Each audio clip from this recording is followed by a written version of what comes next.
السلام عليكم، ازيكم يا حبايبي؟ عاملين ايه؟ يا رب تكونوا بخير. ان شاء الله هعمل معاكم النهارده البطاطا المشويه، بس مش في الفرن البوتاجاز، على عين البوتاجاز من بره. حاجه كده موفره واقتصاديه وسهله، وتتعمل في اقل من 10 دقايق. مش هتاخد معانا وقت خالص.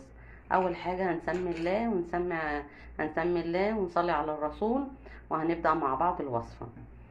هنا انا جبت 2 كيلو بطاطا، غسلتهم كويس وعملتهم كده بالمقشرة علشان لو فيها اي طينة ولا اي حاجة، وصفتها كويس جدا.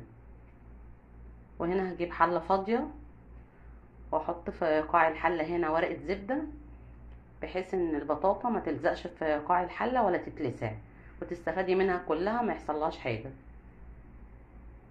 هنبتدي هنا نرص البطاطا بتاعتنا.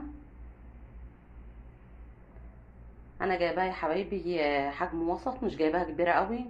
يعني بما اننا لسه في الصيف وكده، بس قلت يعني عشان الحر مش هناكل بطاطا، لا.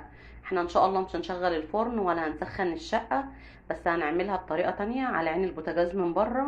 حاجه كده في التوفير، وما بتاخدش وقت، وبتبقى تحفه بصراحه وجميله جدا، وكهرمان كده زبده. خلصنا هنا كده رص البطاطا. هنحط عليها هنا 3 معالق سكر،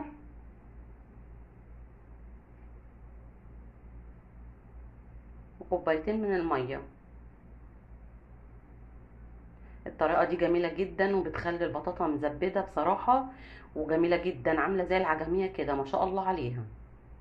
هنحطها دلوقتي على نار هادية، مش هنعلي عليها البوتاجاز قوي. بصوا هنا بدأت تغلي، الله اكبر عليها ما شاء الله. بصوا لونها بقى عامل ازاي لما اتحطت على النار، كهرمان صفرة وجميلة، وعاملة ازاي بدون اي ملون ولا اي لون ولا اي حاجة. هي كده خلاص بدأت تستوي. هنطفي عليها بقى النار ونسيبها تتهوى شوية، لانها بصراحة سايحة جدا.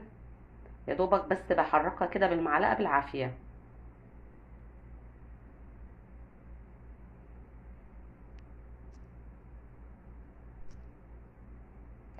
ما شاء الله يا حبايبي عامله ازاي ولونها جميل ازاي. شويه السكر اللي احنا بنحطها عليهم دول بيدوها طعم جميل جدا، وبيخلوها مسكره. بصوا زبده جميله ما شاء الله عليها. خدت حوالي ربع ساعه على البوتاجاز، ما خدتش كتير، ولا علينا عليها في الفرن ولا اي حاجه، ولا حررنا الشقه. وطريقتها جميلة جدا ومفيدة قوي بصراحة. لو عندك أطفال صغيرة بتعملي لها، بتهرسيها كده وبتأكلها لها بالمعلقة، بتبقى جميلة جدا. بصوا قلبها عامل ازاي ما شاء الله عليها، سايحة مش مستحملة. والله جميلة جدا وريحتها تحفة، وبتكون مكرملة كده وبتبقى جميلة جدا. وفي نفس الوقت ما بتاخدش وقت، وحاجة اقتصادية ومغذية وجميلة جدا. هنا هنبدأ نطلعها بقى من الحلة كده بعد ما تهوت شوية.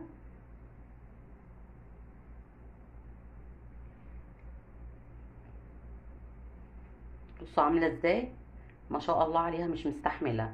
بتغرزي صابعك فيها كده، سايحة جدا وجميلة. هي اما بتحطيها على عين البوتاجاز، والله بتوفري غاز وبتوفري وقت، والجو حر وانت عايزة تاكليها ونفسك فيها، مش هتعمليها؟ لا هنعملها طبعا، وبأقل امكانيات اقتصادية من كله بصراحة.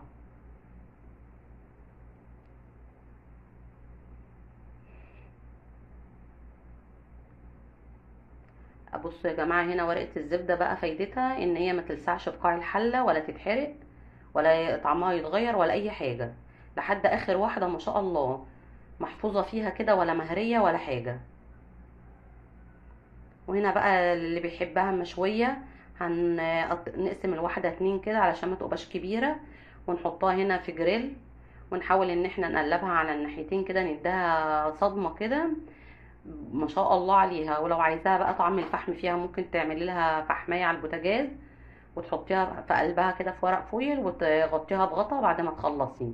بتاخد طعم الفحم كأنها مشوية على الفحم بالظبط. بصوا يا حبايبي بتتهري والله ما شاء الله، مش عارفة اقلبها، خايفة تتكسر مني. ولونها عامل ازاي، روعة.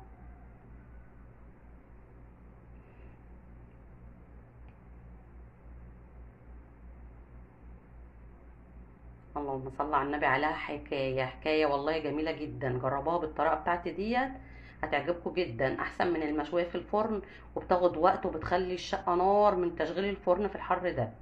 بصوا عليها عامله ازاي بعد ما طلعت من الفرن، تحفه. يا ريت لو شاف الفيديو وعجبه يعمل لي اشتراك في القناه ويعمل لي لايك للفيديو. وان شاء الله يا حبايب قلبي اشوفكم على خير في الفيديو الجاي. ما تنسوش بقى التعليقات بتاعتكم، احلى بقى اشتراك منكم حبايب قلبي.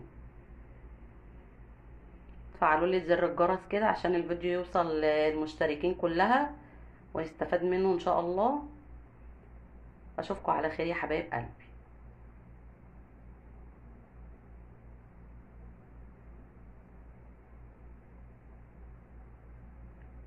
احلى بطاطا ممكن تدوقيها وممكن تعمليها، وفي ربع ساعة مش هتاخد وقت خالص.